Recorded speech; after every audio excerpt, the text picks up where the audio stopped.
S S but ಈ but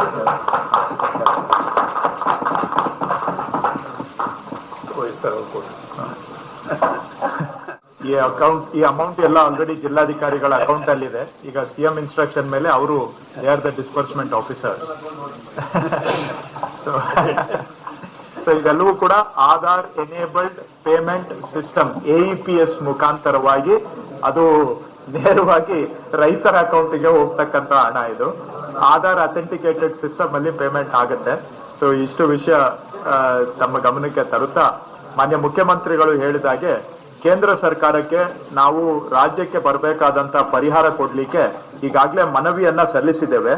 ಅದರಲ್ಲಿ prime minister ಭೇಟಿ ಮಾಡಿ ಅದರಲ್ಲಿ 614,90,00,000 ರೂಪಾಯಿ ನಾವು ರೈತರಿಗೆ ಪರಿಹಾರ ಕೊಡುವಂತಹ ಕಾರಣಕ್ಕಾಗಿ ನಾವು ರಾಜ್ಯಕ್ಕೆ ಹಣ ಒದಗಿಸಬೇಕು ಅಂತ ಮನವಿಯನ್ನ ಸಲ್ಲಿಸಿದ್ದೇವೆ.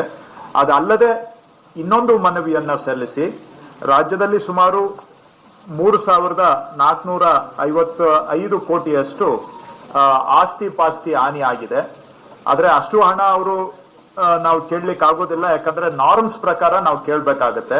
ಸೊ ಈ 3,500 ಕೋಟಿ ಏನು ಆಸ್ತಿ ಪಾಸ್ತಿ ಹಾನಿ ಆಗಿದೆ ಅದರ ಅಡಿಯಲ್ಲಿ ನಾರ್ಮ್ಸ್ ಪ್ರಕಾರವಾಗಿ ನಮಗೆ ಬರಬೇಕಾದಂತ 1,521,67,00,000 ಅದನ್ನ ಈ ಆಸ್ತಿ ಪಾಸ್ತಿ ಹಾನಿ ಆಗಿರುವಂತಹದರ ಮರು ನಿರ್ಮಾಣಕ್ಕಾಗಿನೂ ಕೂಡ ಪರಿಹಾರವನ್ನ ಕೇಳಿದ್ದೇವೆ. ಸೊ 1,521 ಕೋಟಿ ರಿಕವರಿ ಅಂಡ್ ರೀಕನ್ಸ್ಟ್ರಕ್ಷನ್ಗೆ, 614 ಕೋಟಿ ರೈತರಿಗೆ ಪರಿಹಾರ ಕೊಡ್ಲಿಕ್ಕೆ ಈ ಒಂದು ಮನವಿಯನ್ನ ನಾವು ಈಗಾಗಲೇ ಕೇಂದ್ರ ಸರ್ಕಾರಕ್ಕೆ ಸಲ್ಲಿಸಿದ್ದೇವೆ. ಕೃಷಿ ಮಂತ್ರಾಲಯದ ಒಬ್ಬ ಅಧಿಕಾರಿಗಳ ಅಧ್ಯಕ್ಷತೆಯಲ್ಲಿ ಒಂದು IMCT ಇಂಟರ್ ಮಿನಿಸ್ಟೇರಿಯಲ್ ಕನ್ಸಲ್ಟೇಟಿವ್ ಟೀಮ್ ಅನ್ನ ಈಗಾಗಲೇ ರಚಿಸಿದ್ದಾರೆ. ಅವರು ರಾಜ್ಯಕ್ಕೆ ಮುಂದಿನ ದಿನಗಳಲ್ಲಿ ಭೇಟಿ ಕೊಡ್ತಾರೆ ಸದ್ಯದಲ್ಲಿ ಅಂತ ನಾವು ನಿರೀಕ್ಷೆ ಇಟ್ಕೊಂಡಿದ್ದೇವೆ.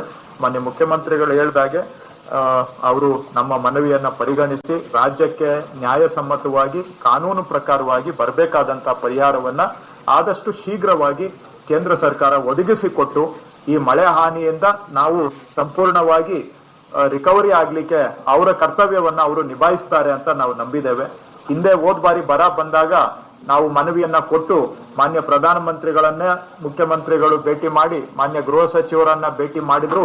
ಆ ಸಂದರ್ಭದಲ್ಲಿ ಯಾವುದು ಪರಿಹಾರ ನಮಗೆ ಬರಲಿಲ್ಲ. ಕೊನೆಗೆ ಅನಿವಾರ್ಯವಾಗಿ ದೇಶದ ಇತಿಹಾಸದಲ್ಲಿ ಮೊದಲನೇ ಬಾರಿಗೆ ಕರ್ನಾಟಕ ಸರ್ಕಾರ ಮುಖ್ಯಮಂತ್ರಿಗಳ ಸೂಚನೆ ಮೇರೆಗೆ ನಾವು ಸುಪ್ರೀಂ ಕೋರ್ಟ್ ನ ಮೆಟ್ಟಿಲನ್ನ ಏರಿ ಕಾನೂನು ಹೋರಾಟವನ್ನ ಮಾಡಿ ನಮ್ಮ ಪರಿಹಾರವನ್ನ ತೆಗೆದುಕೊಳ್ಬೇಕಾಗಿ ಬಂತು 2023-24ನೇ ಸಾಲಿನಲ್ಲಿ. ಬಾರಿ ಆ ರೀತಿ ಪರಿಸ್ಥಿತಿ ಆಗೋದಿಲ್ಲ. ಕೇಂದ್ರ ಸರ್ಕಾರದವರು ನಮಗೆ ನ್ಯಾಯಯುತವಾಗಿ ಬರಬೇಕಾಗಿರ್ತಕ್ಕಂಥ ಅನುದಾನ ಮತ್ತು ನಮ್ಮ ಹಕ್ಕು ನಮ್ಮ ಪಾಲನ್ನ ಕೊಡ್ತಾರೆ ಅಂತ ನಾವು ನಂಬಿ ಈಗಾಗಲೇ ಮೆಮೊರಾಂಡಮ್ ಅನ್ನ ಸಲ್ಲಿಸಿದ್ದಾವೆ.